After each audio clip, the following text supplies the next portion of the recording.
je suis habitué à faire des conférences plutôt grand public, dans lesquelles je suis évidemment, afin de vulgariser, je suis obligé de faire quelques raccourcis. Malgré ça, le public souvent m'accuse d'être un peu trop technique.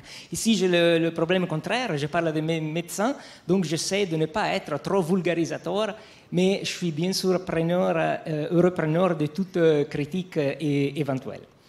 Alors, moi, je commence toujours mes conférences avec une citation trouvée dans un ancien papyrus égyptien qui finira par être une petite provocation devant des médecins, mais vous m'excuserez. Donc, ça, c'est quelque chose qui a au moins 4000 années d'ancienneté.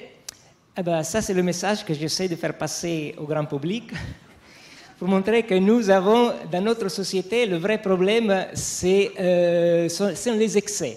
Alors, souvent, on entend parler de carence, la peur de carence. Eh bien, moi je dis toujours qu'on crève des excès et on a peur de carence. Donc c'est une situation un peu paradoxale dans notre société. Bon, mais vous m'excuserez pour la petite provocation, bien sûr. Alors, l'objectif de cette petite intervention est de vous montrer les incohérences, voire excusez-moi, carrément les mensonges qu'on trouve dans le programme national nutrition santé, comme il est présenté dans le site mangerbouger.fr, donc vous entendez, tout le monde entend parler tous les jours. Alors, sur ce site, dans le programme, vous avez des infos nutritionnelles, et moi je les appelle plutôt des légendes nutritionnelles. J'essaierai de décortiquer à l'aide de documentation de scientifiques, j'espère, incontestables. Alors, il y a 4 mythes que je voudrais vous présenter aujourd'hui. Les protéines, le fer, le calcium et les phytoestrogènes. Bien sûr, il y aurait beaucoup plus à traiter, mais bon, vu le temps et l'objectif, je pense que si j'arrive à parler de ça, ce serait déjà pas mal. Alors, quand on parle de protéines, surtout en France, on imagine ça. Ça, c'est l'image qu'on a. Eh bien, moi, j'ai plutôt cette image-là. Alors, voyons quelle est la réalité. Alors, ici, c'est une copie d'écran du site mangerbouger.fr, dans lequel, bon, c'est le chapitre « Pourquoi manger de la viande, de poisson, des œufs, etc. » Et là, vous voyez pourquoi en consommer. Parce qu'il nous apporte des protéines d'excellente qualité. Très bien, parfait. Alors, qu'est-ce que c'est une protéine? Évidemment, une protéine, c'est un polypeptide. Donc, vous avez des acides aminés qui contiennent un groupe carboxylique et un groupe aminé. Et quand on forme une liaison peptidique, vous avez un grand nombre d'acides aminés, vous formez une protéine. Très bien. Alors, voyons aussi une autre affirmation qu'on trouve sur le site mangerbouger.fr. J'ai pris, vous avez le lexique, vous aurez sur la lettre L, vous trouvez légumineuses, mes chères légumineuses. Voyons qu'est-ce que vous avez dans le PNNS. Contrairement aux protéines apportées dans les aliments d'origine animale, comme la viande ou les œufs par exemple, les protéines des légumineuses manquent, je souligne, manquent de certains acides aminés, notamment essentiels. Ça, c'est le PNNS, document officiel. Est-ce vrai? Voyons. Alors ici, vous avez les 22 acides aminés protéinogènes, donc c'est l'acide aminé qui rentre dans la composition des protéines. 9 sont dits essentiels parce que notre organisme ne peut pas les synthétiser. 2 sont dits, j'ai du mal à traduire en français, conditionnellement essentiels. C'est une très mauvaise traduction de l'anglais conditionally essential. Bon, vous me comprenez sans doute. Donc, c'est 2 acides aminés qui ne sont pas essentiels, mais qui sont produits à partir de 2 autres acides aminés essentiels, méthionine pour la cystéine et tyrosine pour la phénylalanine. Bon, donc, dans les compositions des aliments et dans les besoins, on trouve souvent donc, les 9 acides aminés et puis on trouve les soufrés et les aromatiques traités ensemble. Bon, voyons alors. Ici, vous avez les tables de composition des aliments que je vous ai amenées. C'est un pavé, voilà, de 1300 pages, dans lequel vous avez des tableaux. Ce sont essentiellement que des compositions, ces données brutes, les données de composition des aliments. Ce n'est pas une interprétation, ce sont les données de l'analyse chimique. Donc, voyons ici, il y a des légumineuses. Donc, histidine, l'isoleucine, leucine, lysine, soufré, aromatique, tronine, tryptophane, valine sont les 9 acides aminés essentiels et avec les conditionnellement essentiels regroupés sous soufré aromatique. Haricots blancs, petits pois verts, petits pois carrés, pois chiches, haricots de Lima. Le PNNS nous dit qu'il manque de certains acides aminés, notamment essentiels. C'est où qu'il manque? Donc là, c'est la donnée de composition, d'accord, brute. On continue, lentilles, ambériques, haricots rouges, pois d'Angola, haricots mungo, soja, ben, ils sont tous là. Alors, qu'est-ce qu'il nous raconte le PNNS? Bon, juste pour compléter, évidemment, dans les céréales aussi, vous avez tous les acides aminés essentiels. Il y a d'autres céréales. Bon, vous pourrez continuer, mais vous avez, j'imagine, compris le message. Les acides aminés essentiels, on les retrouve partout dans n'importe quel aliment. Ce qui peut changer, c'est la quantité relative, mais manque, c'est vraiment une affirmation dépourvue de toute réalité. Alors, pourquoi en consommer? On parlait, je reviens à la diapo précédente, pourquoi en consommer des viandes, des poissons, œufs, etc. Parce qu'ils apportent des protéines d'excellente qualité. Très bien. Qu'est-ce que c'est alors la qualité des protéines? Comment on évalue la qualité d'une protéine? On peut utiliser des indices biologiques. Bon, là, sans doute, vous connaissez même plus que moi. Donc, c'est la valeur biologique, la POR, la MPE, mais qui sont obtenus comment? Sur des expériences, typiquement sous des rats, et qui sont difficilement extrapolables telles quelles à l'alimentation humaine. Une autre possibilité est d'utiliser directement la composition en acides aminés essentiels. Et on a des indices pour évaluer la protéine sur la base de cette composition. Il s'appelle un indice chimique. Qu'est-ce que c'est un indice chimique? Déjà, voyons les besoins. Ici, vous avez le rapport FAO-OMS-UNO. UNO, c'est l'Université des Nations Unies, que j'ai ici, dans lequel vous trouvez les besoins par tranche d'âge. Et ici, vous avez les besoins en milligrammes par gramme de protéines de tous les acides aminés essentiels. Déjà, vous voyez qu'en fonction de l'âge, il n'y a pas une grande différence. Hein. Les enfants ont besoin d'un petit peu plus, mais bon, évidemment, ils consomment moins en calories. Donc. Alors, si on prend ces besoins, comment obtenir cette estimation de la qualité? Bon, c'est très simple. Tout d'abord, on ouvre les tables de composition des aliments. Déjà, le PNNS ne semble pas savoir le faire parce qu'il nous dit qu'il manque, alors qu'il suffit de regarder la composition, ils sont là. On divise la quantité de chaque acide aminé essentiel dans l'aliment pour la quantité de protéines de cet aliment. Donc, on obtient la quantité par gramme. On divise les résultats ainsi obtenus par la quantité recommandée par la tranche d'âge. Ce rapport nous donne la valeur la plus petite est dite l'indice chimique.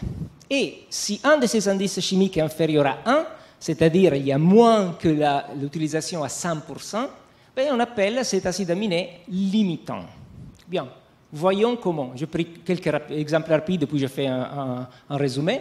J'ai pris l'œuf de poule. Là, vous avez donc les 9 acides aminés essentiels, les besoins. J'ai pris l'adulte comme exemple. Vous pourrez prendre notre tranche d'âge, la variation est minimale.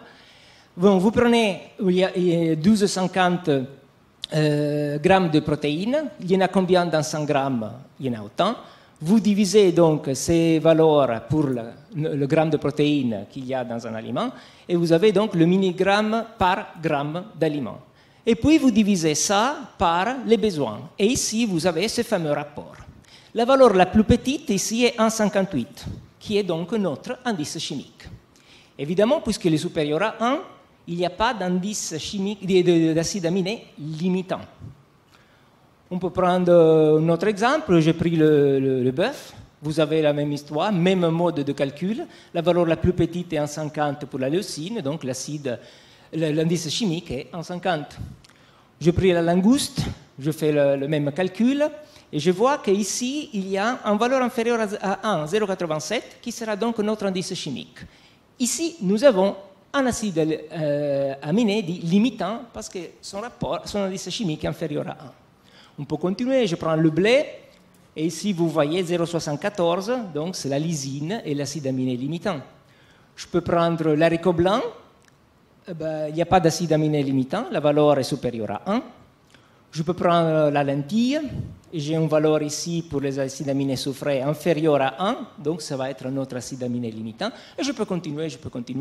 Donc, pour ne pas trop vous ennuyer, je vous ai fait un petit tableau qui résume les aliments végétaux, vu que l'indice a été pointé justement sur les légumineuses, sur la fameuse infériorité présumée des protéines végétales.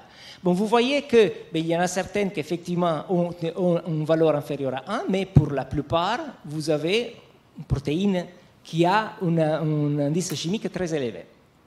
Très bien. Alors, il faut compter encore la digestibilité, parce que là, ce sont des indices bruts, c'est vraiment l'analyse chimique de la protéine. Alors, la digestibilité prend en compte le fait qu'une fraction de l'aliment n'est pas digérée et absorbée. Donc, il faut moduler le résultat par cette valeur. Donc, on va simplement corriger l'indice chimique.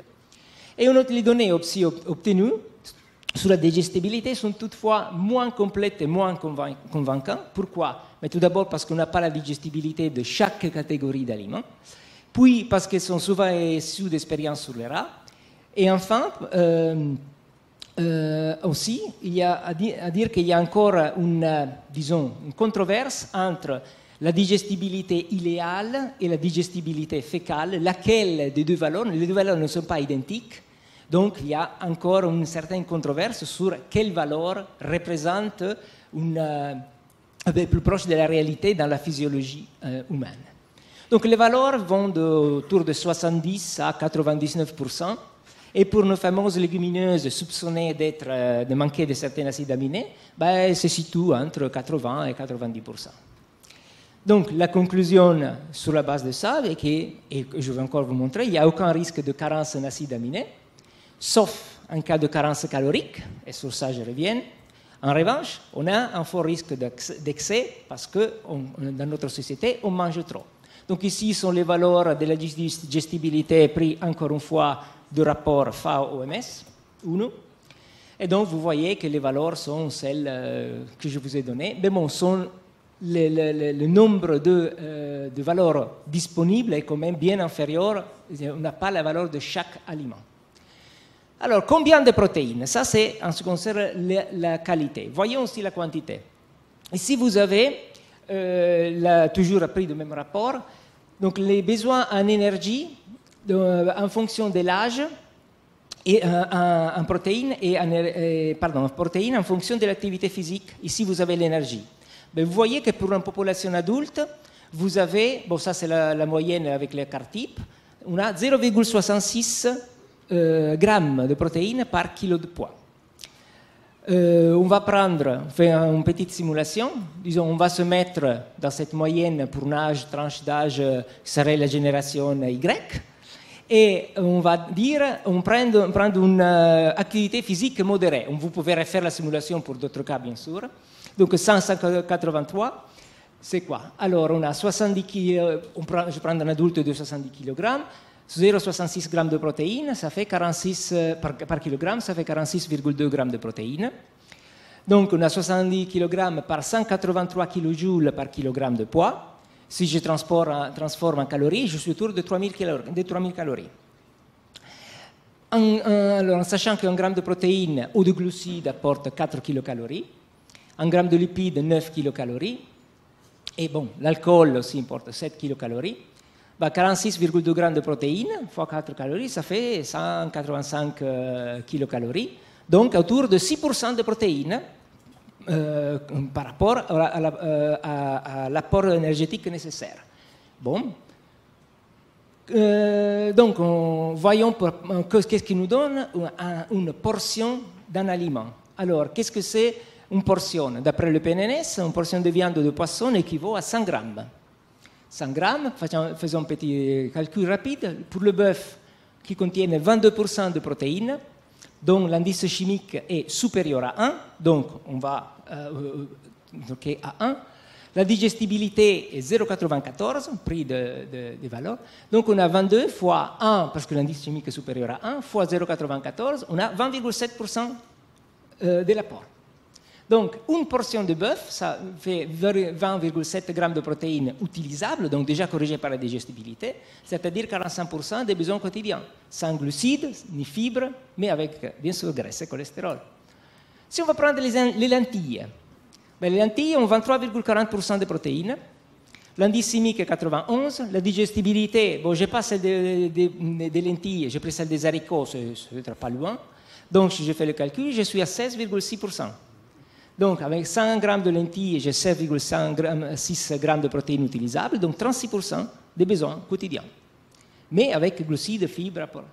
Si on prend le blé, notre humble blé, c'est 11,40 protéines, indice chimique 0,71, digestibilité 0,77, ben j'ai déjà 6,2%.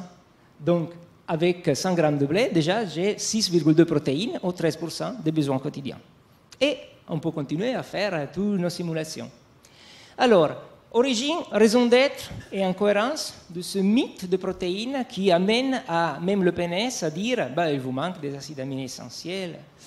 Eh bien, il était une fois à la recherche de l'essence de la protéine. Aujourd'hui, nous connaissons tout, nous connaissons les acides aminés essentiels, on a plein de connaissances, mais ça n'a pas toujours été le cas. Donc, quand on était à la recherche de qu'est-ce que c'est une protéine, quels sont les acides aminés essentiels, on faisait quoi? On faisait des expériences sur les rats. Et voilà l'étude, la dernière d'une petite série, non longue, sur les rats, Osborne, 1914, ça fait juste un siècle, qui est publié dans le Journal of Biological Chemistry.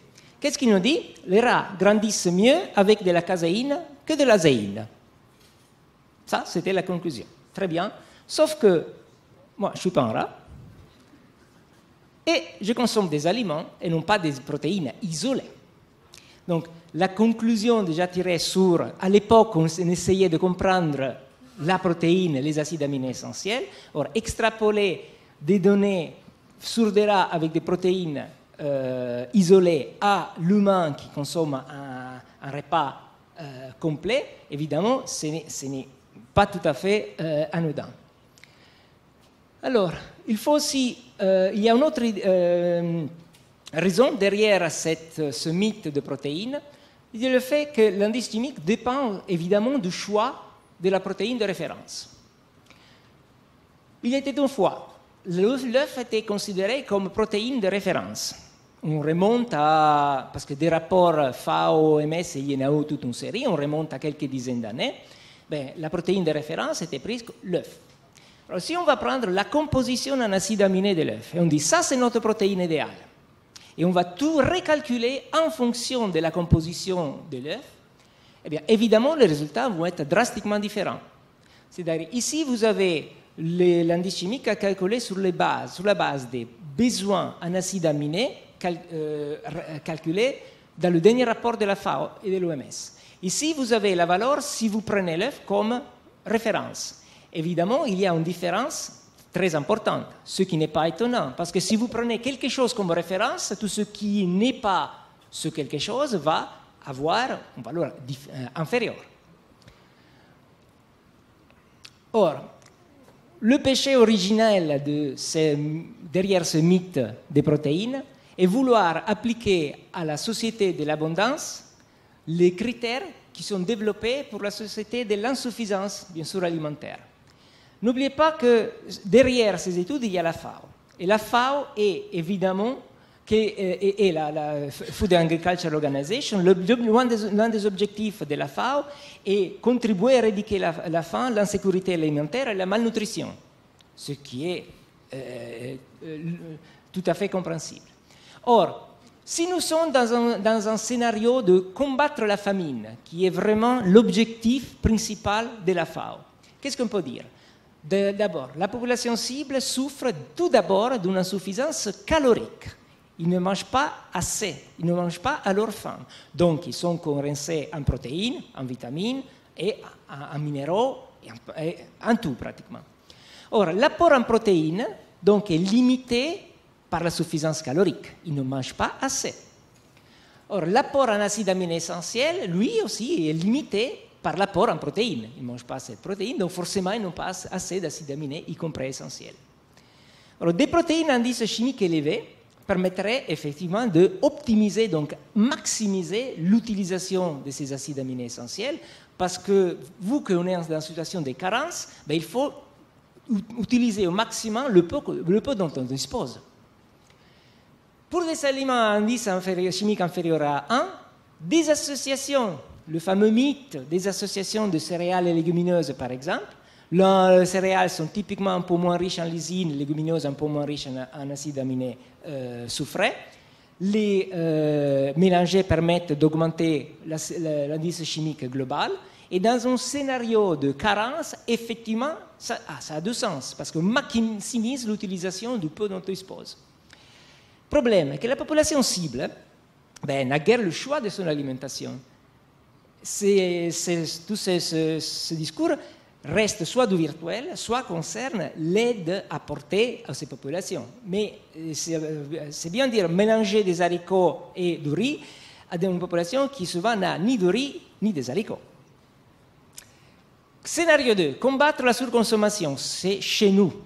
Alors, chez nous, nous avons surtout une surconsommation calorique, c'est le problème opposé.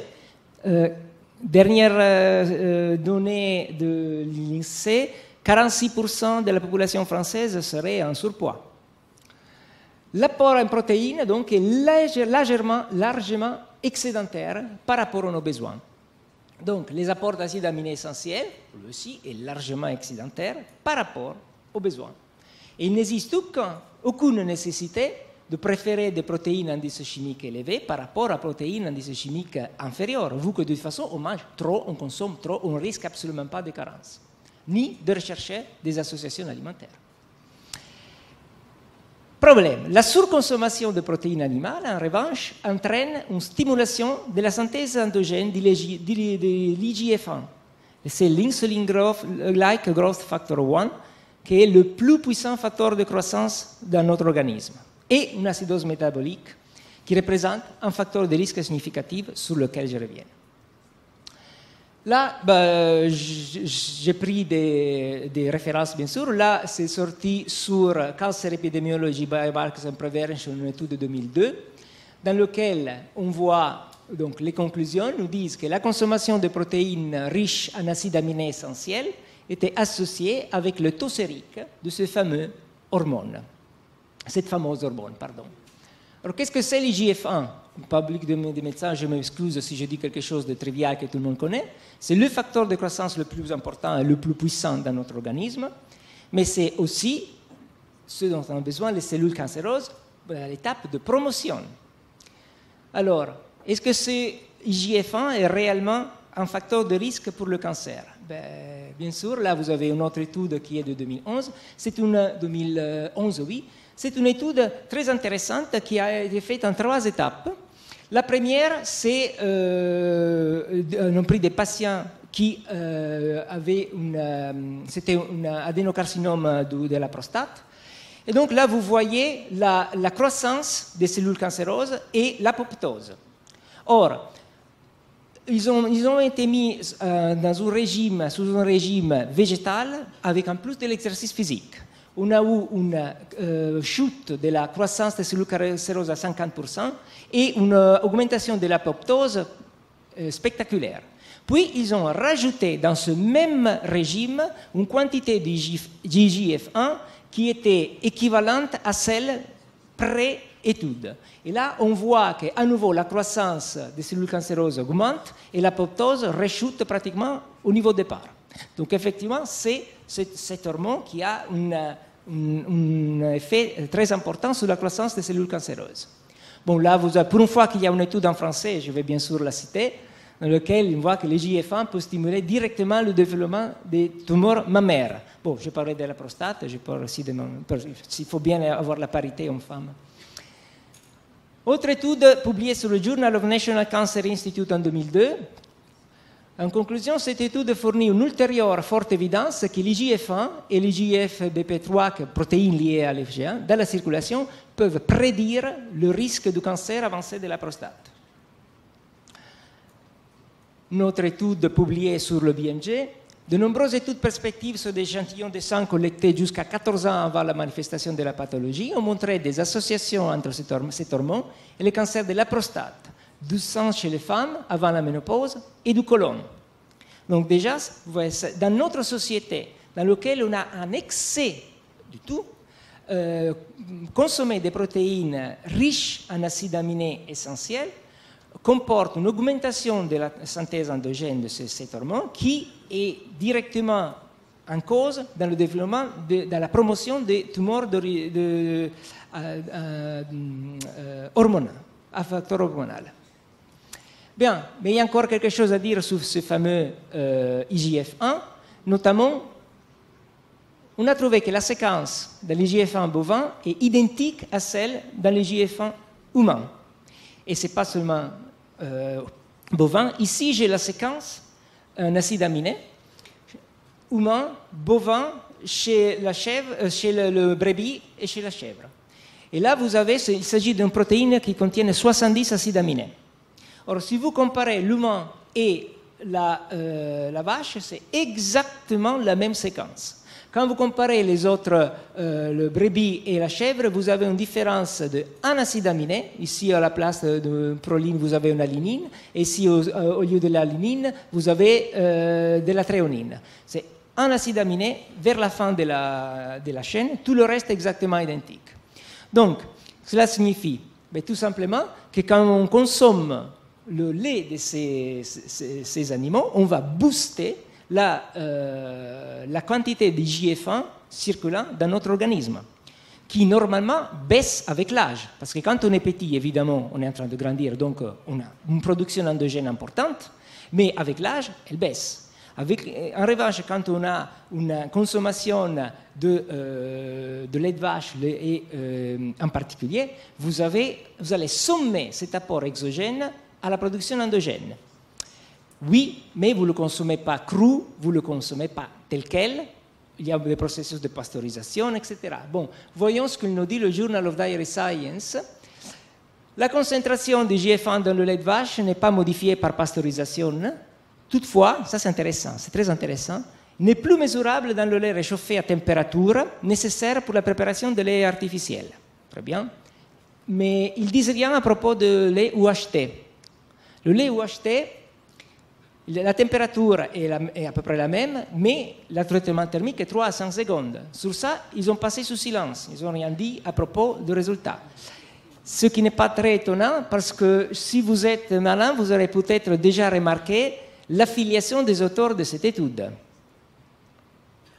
Monsanto, qui est bien sûr responsable de la mise sur le marché de la somatotropine reconstituée, qui aux États-Unis, on injecte aux vaches pour augmenter la production de lait.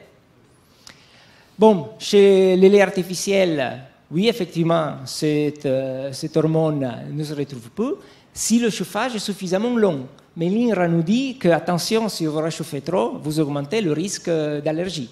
Donc, quel est le bilan? Il y a encore à dire que le lait passe à travers l'estomac et donc il pourrait être complètement désagrégé. Ça, ce n'est pas le cas. Bon, là, c'est une étude sur le rat. Pour une fois, je cite une étude sur le rat.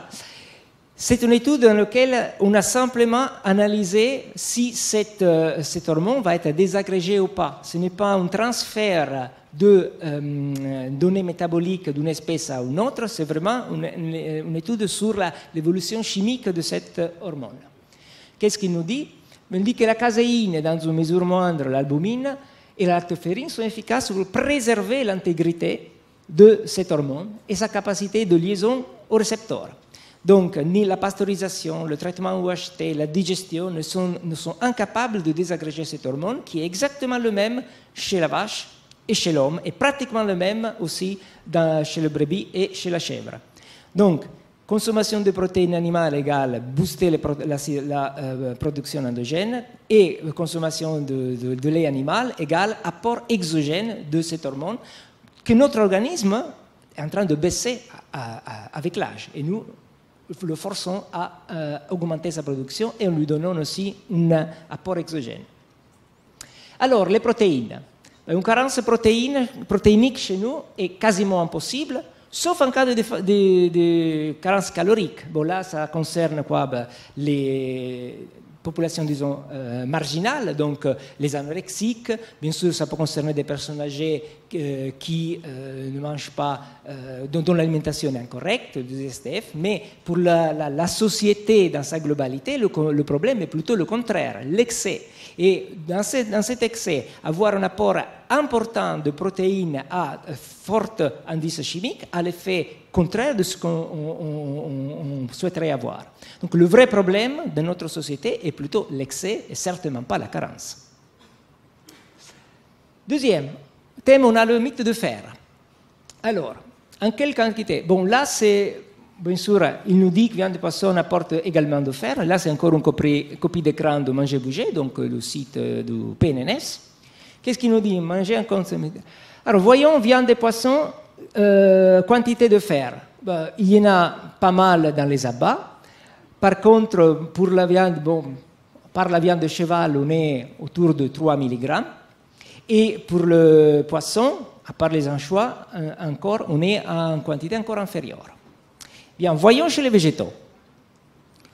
Ben, le record, ce sont les algues combes qui explosent. Mais puis, vous avez la levure, le café, le thé, le pois, légumineuses, céréales, ont pratiquement tous plus de fer que l'aliment animal. Donc déjà, à niveau de quantité, le problème ne se pose absolument pas, au contraire. Mais il y a la question de l'absorption du fer. Il faut savoir, bon, vous savez sans doute que l'absorption du fer végétal est fonction de l'aliment, du stock présent dans l'organisme et de la présence de promoteurs et inhibiteurs. Peut varier entre quelques pourcents et 10%. L'absorption du fer animal est supérieure à celle du fer végétal. Et ça, tout médecin le sait évidemment par cœur. Mais est-ce que cette absorption supérieure est un vrai avantage pour notre organisme? Ben, voyons les données. Fer animal versus fer végétal. Ben, en fait, ce n'est pas de ça qu'il faut parler. C'est de fer héminique versus fer non héminique. Le fer héminique est un fer contenu dans le groupe Heme, donc c'est une porphyrine, qui correspond à peu près à 40% de fer dans les tissus animaux. Le reste, c'est du fer non héminique. Dans les végétaux, vous avez 100% de fer non héminique. Alors là, vous avez une absorption à 25% d'absorption. Je souligne ça non régulé par l'organisme, parce que ça, c'est vraiment une question clé. Alors, l'organisme humain ne peut pas régler l'excrétion du fer. Il peut seulement régler l'absorption du fer non héminique, parce que le fer héminique est toujours absorbé à 25% environ. Donc, en revanche, l'absorption du fer non héminique est réglée par le stock dont on dispose.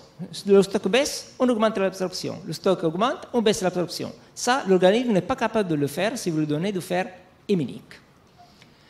Donc, stimuler, bon, ce que je viens de dire, dépend aussi du type de repas. Notamment avec de la vitamine C, vous allez augmenter l'absorption du fer non héminique. En tout cas, une fraction nettement majoritaire du fer reste non ingéré, reste non absorbé. Donc, il passe 75% de fer non héminique et 90 à 98% de fer non héminique. Donc, une fraction très importante du fer ingéré passe pas mal de temps dans notre intestin. Et ça, c'est loin d'être anodin. Parce que le fer joue un rôle fondamental dans certaines réactions, notamment les réactions de Fenton, qui sont des réactions d'oxydoréduction, dans lesquelles le fer, vous savez, fer bivalent, fer trivalent, il peut passer d'un état à l'autre. Et vous allez, en présence de peroxyde d'oxygène, vous allez produire du radical hydroxyle, qui est le deuxième oxydant le plus puissant de la nature, après le fluor. Bon, le peroxyde d'hydrogène est un intermédiaire de nombre de réactions biochimiques. Je n'ai mis deux, mais il y en a, bien sûr. Il suffit d'ouvrir un texte de biochimie, vous trouvez autant que vous voulez. Donc, la présence de fer héminique dans l'intestin, mais pas seulement dans l'intestin, déclenche donc la formation de ROS, sont les composés oxygène réactifs qui sont capables d'endommager l'ADN et donc de générer des cellules cancéreuses. Là, c'est la étape d'initiation d'un cancer. Et puis, il y a aussi le nitrosylème. Alors, nitrate, qu'on ajoute tel quel ou déjà sous forme de nitrite, sont des conservateurs qui préviennent le développement de toxines botuliniques dans la viande et permettent aussi de garder la couleur rouge dans la viande. Rouge, parce qu'elle est rouge, parce qu'elle contient de l'hémoglobine. Mais une fois que vous avez un animal tué et découpé, évidemment, l'hémoglobine va se décomposer et vous finirez pour avoir une couleur grise qui n'est pas très appétissante. Mais grâce à nitrate et nitrite, on peut garder cette couleur. Alors, le fer héminique, vu qu'il a des sites de coordination libre, peut se lier au nitrosyle pour former du nitrosylème. Et à partir du nitrosylème, on arrive à des composés N-nitroso qui sont parmi les cancérigènes les plus puissants. Et ça, ce n'est pas une nouveauté. Ça, c'est connu depuis au moins 1968, étude publiée dans le Lancet, dans lequel on trouve cette affirmation. Aujourd'hui, 1968, les chercheurs sont d'accord que les composés N-nitrose sont parmi les carcinogènes les plus puissants. Donc, on a ce petit schéma, désolé, c'est en anglais. Donc, à partir de la viande rouge et de la viande transformée, donc la charcuterie, vous avez le fer M et le nitrosyl M qui catalysent la formation de ce qu'on appelle les ATCN, qui peuvent former des adducts avec l'ADN, peuvent endommager l'ADN et donc rentrer dans l'étape d'initiation des cellules cancéreuses. Bon, tout ça, c'est moi qui le dis, donc vous ne pouvez me croire pas. Mais voyons ce que dit le Fonds mondial pour la recherche sur le cancer. C'est le communiqué de presse du 23 mai 2011. Vous avez l'adresse ici. Ici, vous avez l'affirmation. Je vais vous l'agrandir et traduire. Le rapport a confirmé que la viande rouge et la viande transformée, c'est-à-dire de la charcuterie, augmente le risque de cancer de l'intestin et a conclu que l'évidence que les éléments riches en fibres protègent du cancer de l'intestin est encore plus forte que dans le passé. Il renforce les recommandations du même organisme et de l'Institut américain pour la recherche sur le cancer en faveur d'une alimentation à base de produits végétaux contenant des aliments riches en fibres comme des céréales complètes, des fruits, des légumes et des légumineuses. On vient de voir que le rapport en protéines ne représente jamais un problème. Alors, pour compléter, il y a pas mal d'études qui mettent en cause directement le fer héminique et le développement du cancer. Ici, vous avez sur Cancer Prevention Research de 2011, fer héminique de la viande et risque de cancer colorectal. Ici, vous avez l'International Journal of Cancer, fer héminique et cancer gastrique. Ici, vous avez l'European Journal of Cancer Prevention, fer héminique et œsophage et estomac. Bref, le rapport que je viens de vous présenter est basé évidemment sur nombre d'études que vous pourrez trouver aisément aussi sur PubMed. Alors, mais qu'est-ce qu'il nous dit le PNNS? Bon, ça c'est pris des recommandations pour les femmes enceintes. Qu'est-ce qu'il nous dit? Ben, consommer de la viande rouge, du boudin noir ou du poisson 1 ou 2 fois par jour. Ben, moi je dis que c'est une excellente recommandation si on veut développer un cancer. Bien, et le fer non héminique alors? Le problème est l'absorption. Bon, ici vous avez un des 2 études, il n'y en a que 2 dans la littérature à ma connaissance, faites sur l'absorption du fer non héminique dans des populations différentes, populations avec un régime différent. Ici vous avez des omnivores et ici vous avez des végétariens et vous pouvez voir que la capacité de liaison à l'hémoglobine est nettement plus élevée, ainsi que l'extraction et la récupération du fer des selles est moins importante.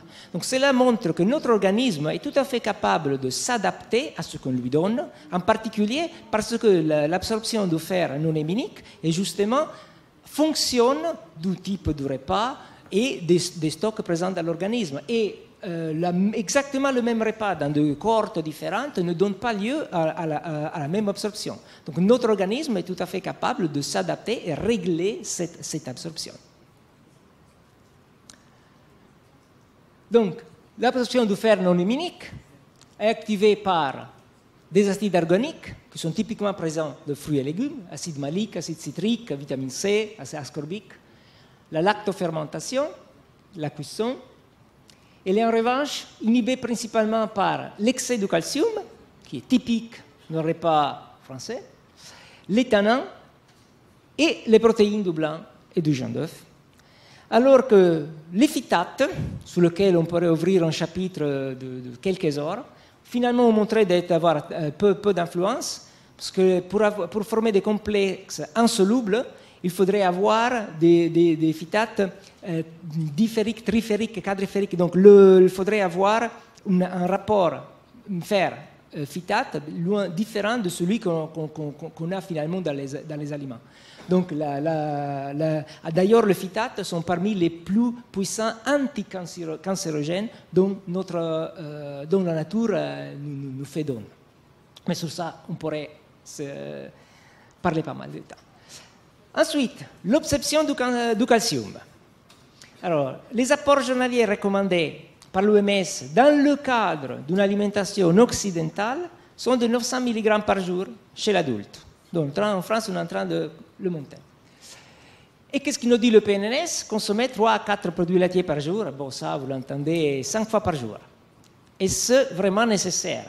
Au contraire, est-ce vraiment bien? Voyons. Vous êtes-vous déjà posé la question? Quel mammifère consomme du lait après sévrage? Et quel mammifère consomme le lait d'une autre espèce? Ben, la réponse est claire, c'est l'homme. Et évidemment, surtout la femme, vous, le battage publicitaire. Vous êtes-vous déjà posé la question? Et elle prend où le calcium? Bien sûr, dans l'herbe. Hein? Donc, ce n'est pas elle qui va le produire. Alors, qu'est-ce que nous dit la nature? À nouveau, on va ouvrir les tables de composition des aliments et on va comparer la composition de lait maternel humain et de lait de vache pour 100 grammes de lait. Alors, combien? Bon, déjà, regardez les protéines. Lait maternel à 11, lait de vache à 3,78, c'est quand même une grosse différence. Voyons le calcium, 29 mg, 120 mg. Donc, soit la nature ne sait pas faire son boulot, soit tout ce battage publicitaire sur le calcium est à remettre en discussion. Mais bien sûr, sur ça, j'ai bien plus que ce tableau. D'ailleurs, comparaison entre les différentes espèces. Ça, c'est exprimé en pourcentage en calories. L'homme, dans le lait maternel, vous avez 5% de protéines en calories, mais l'enfant double son poids à la naissance en 180 jours. La vache, 15%, donc 3 fois plus, et 3 fois plus croissance rapide. Ben, c'est normal, le veuf grandit très rapidement, mais il reste, disons que son développement cérébral est limité. Mais alors que chez l'homme, le plus important, justement, c'est le développement cérébral de nourrisson. Et alors, en voyant un autre rapport qui est celui sur vitamines et minéraux, et encore une fois, c'est un rapport de la FAO et de l'OMS. Et voyons ce qu'il nous dit. Ça, c'est une courbe très intéressante parce qu'il montre les besoins, donc l'absorption du calcium en fonction de l'apport et les pertes par l'urine et par la peau. Et là où les courbes se croisent, vous êtes à bilan parfait. Donc, absorption égale extraction, vous ni gagnez ni perdez. Il suffit d'être un peu plus en dessous de ça pour avoir un bilan positif. Ce qui est intéressant, c'est que vous voyez ici 3 courbes. Disons, style de vie occidental, un style de vie dans lequel vous avez un faible apport en protéines ou en sel, sodium, et un style de vie dans lequel vous avez un faible apport en protéines et en sel. Je vous fais remarquer, il dit bien protéines animales. Alors, qu'est-ce qu'on voit? Que dans notre société, les courbes se croisent à 840 mg, d'où la recommandation de l'OMS pour notre société d'être autour de 900 mg. Mais si vous baissez l'apport soit en protéines animales, soit en sel, les courbes se croisent à 600. Si vous baissez les deux, les courbes se croisent à 450. Donc les besoins en calcium sont fonction de votre alimentation. Il n'y a pas un besoin absolu, ça dépend de votre régime alimentaire et de votre style de vie. Bon, le calcium dans notre organisme, je n'apprends rien bien sûr, 99% c'est dans les os et dans les dents, et 1% circule. Et ce calcium rentre bien sûr dans l'activité neuromusculaire, y compris celle du cœur, et c'est étroitement contrôlé par l'organisme. C'est logique, vu que c'est un élément qui rentre dans la régulation de l'activité même du cœur, il est nécessaire qu'il soit étroitement réglé. Alors, en cas d'excès, évidemment, il est stocké dans les os. Si l'excès est trop important, ben on risque d'avoir même un dépôt dans les artères, donc un vieillissement de l'artère, artériosclérose. Et en cas de carence dans la circulation, qu'est-ce qui va se passer? Ben, on a une augmentation de la production de la forme active de la vitamine D afin d'augmenter l'absorption du calcium. Sauf que, surtout dans le nord de la France, entre octobre et avril, ben, on ne synthétise pas beaucoup de vitamine D, donc sauf supplémentation, on est tous carencés en vitamine D. Autre possibilité est augmenter la synthèse de l'hormone parathyroïdienne qui va libérer le calcium qui est dans le stock. Donc l'hydroxyapatite, c'est la phosphate de calcium qui compose notre squelette. Alors qu'est-ce qui va se passer? Bon, si c'est de façon ponctuelle, 1% contre 99%, il n'y a aucun effet. Mais si vous continuez ce processus sur des années, évidemment, vous allez fragiliser votre squelette. Donc la fameuse histoire de l'ostéoporose n'est pas un problème d'apport en calcium, mais de bilan entre l'absorption et l'excrétion. Et plus on consomme de protéines acidifiantes, plus on consomme des aliments qui nous appauvrissent malgré leur fort apport en calcium, plus on risque de l'ostéoporose. Bon, voyons ici quelques autres données. Relation entre consommation de calcium laitier et fracture. Ici, vous avez donc consommation de lait de vache, taux, désolé pour ça c'est le taux de fracture, mais vous voyez qu'il y a une augmentation entre les pays où on consomme très peu de produits laitiers et les pays où les produits laitiers sont fortement consommés. Il y a un autre graphe intéressant, rapport consommation de protéines végétales par rapport aux protéines animales. Donc plus la valeur est faible, plus l'alimentation est riche en protéines animales et plus le taux de fracture de la hanche est important. Et plus vous végétalisez votre alimentation et moins le risque de fracture est important. Alors voyons pourquoi. Ce rapport que vous pouvez télécharger bien sûr sur le site de la FAO et de l'OMS, il nous parle de calcium paradoxe. Le paradoxe de calcium. Il nous dit que le taux de fracture est plus important dans les pays développés, là où on consomme davantage de calcium. Le risque de fracture est relié à l'apport en protéines, parce que plus on consomme de protéines, plus on va vers une acidose métabolique, les protéines ayant un apport acidifiant. Le taux de fracture, encore vitamine D, dont on citait tout à l'heure. Il parle aussi, les autres facteurs sont le sel, l'apport en sodium, augmente l'excrétion de calcium. Il y a une compétition pour la résorption à niveau du tubule rénal entre calcium et sodium. Plus votre alimentation est riche en sel et plus ce sodium est réabsorbé par rapport au calcium. Donc on augmente de façon indirecte l'excrétion de calcium.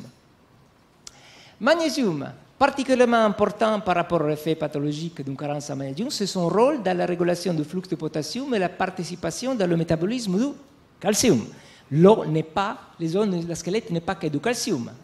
Il y a aussi le taux bas de calcium se présente souvent en conséquence d'une baisse de magnésium.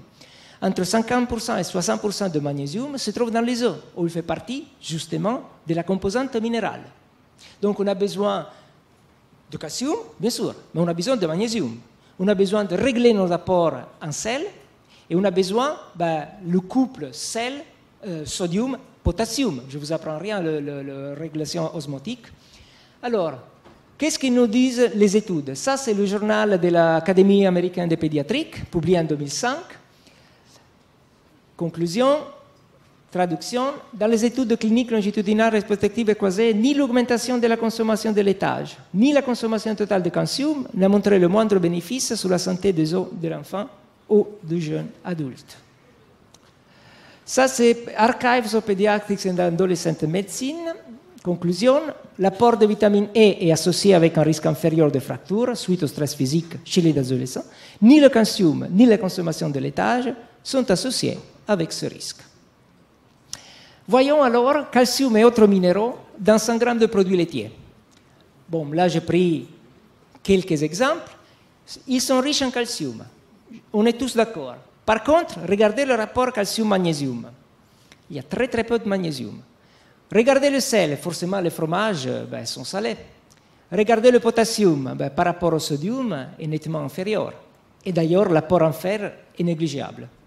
Voyons maintenant dans les végétaux. Le champion du monde est le pavot. Savez-vous qu'il y a beaucoup plus de calcium dans le pavot que dans n'importe quel fromage? Et en même temps, vous avez un apport en magnésium important, un apport en sodium très limité, un apport en potassium important et aussi un apport en fer qui est loin d'être négligeable. Donc, Et il y a encore une chose à dire sur nos laitages, à part l'apport minéral et l'IGF-1, les graisses. Parfois, on entend dire, fromage, faites attention, parce que c'est riche en graisse. Le lait, par contre, est pauvre en graisse. Il y a combien de graisse dans le lait de vache? Prenons le lait entier. C'est écrit sur tous les emballages. On est autour de, voilà, 3,5. Exprimé comment? Pourcent de quoi? Eh bien non, c'est un pourcentage en volume.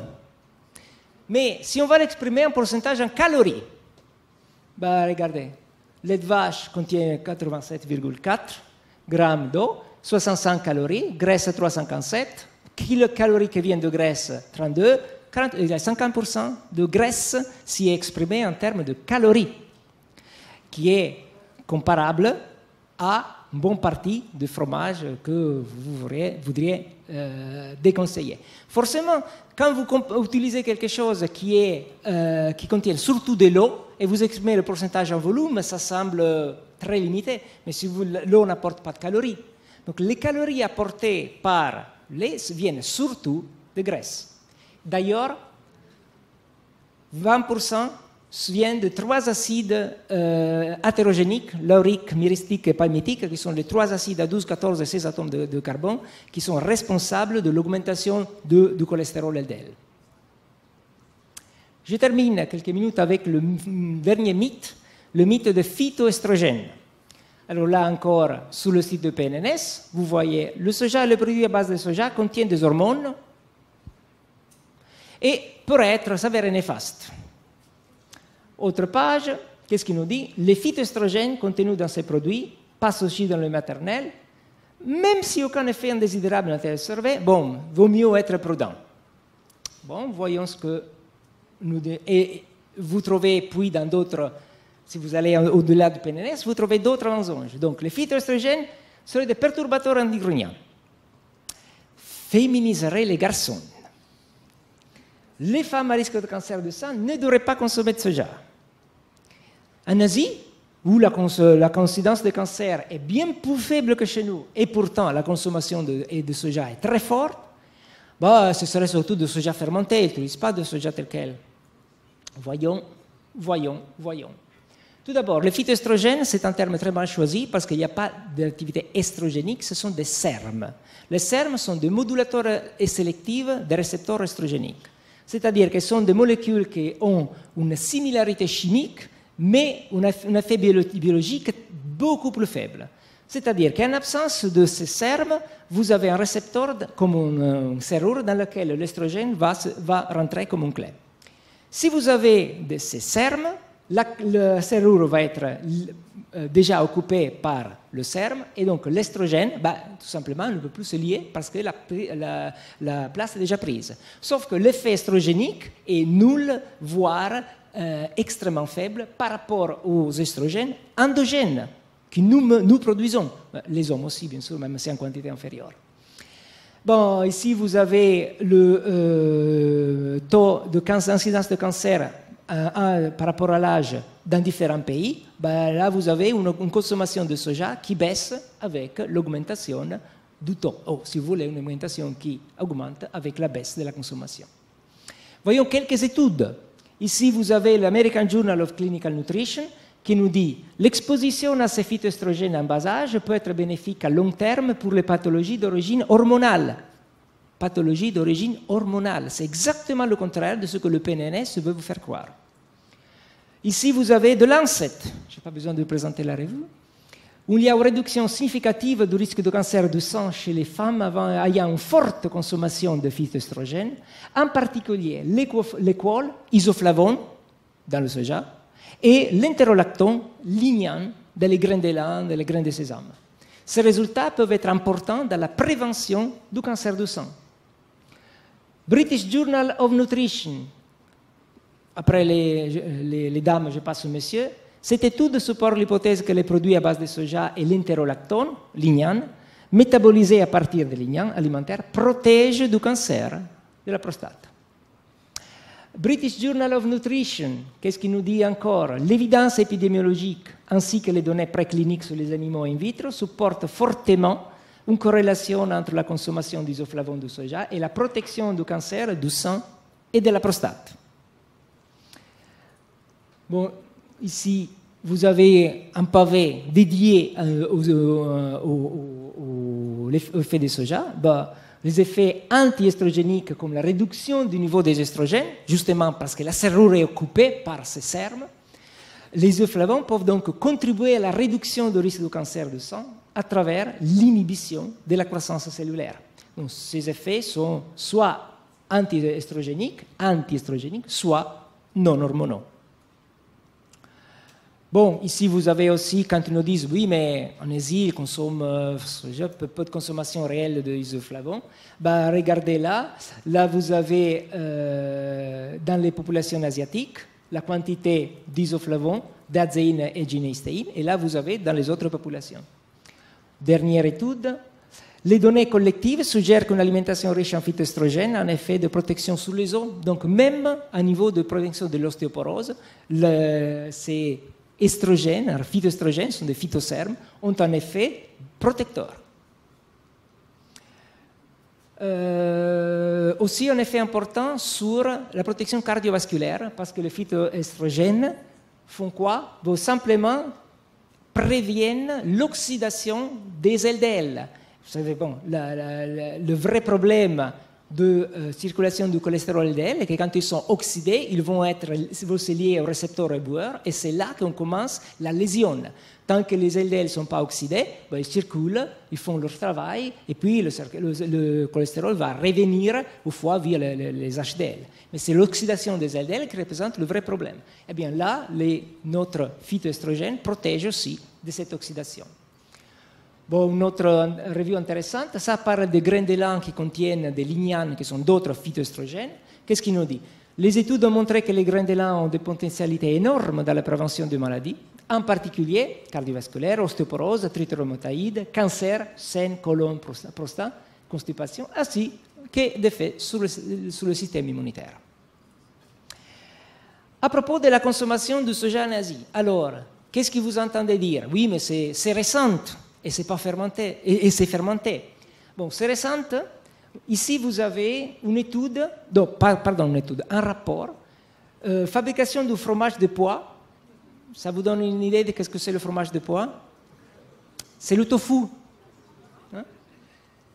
Publié en 1869 par M. Paul Champion, et vous retrouvez ça sur Gallica. Vous pouvez télécharger la totalité de l'ouvrage. Donc, Gallica, c'est le site de la Bibliothèque nationale de France. Déjà, en 1869, tu as reporté ça comme une tradition de longue date en Asie. Ici, je vous montre un reportage que je fais à Sendai, où vous avez un producteur de tofu qui est un produit non fermenté, 4e génération, et vous avez des étalages de tofu et d'autres produits de soja non fermentés dans n'importe quel supermarché. Et je vous montre aussi une photo prise dans ça, c'est un carton de lait de soja vendu dans n'importe quel supermarché au Japon.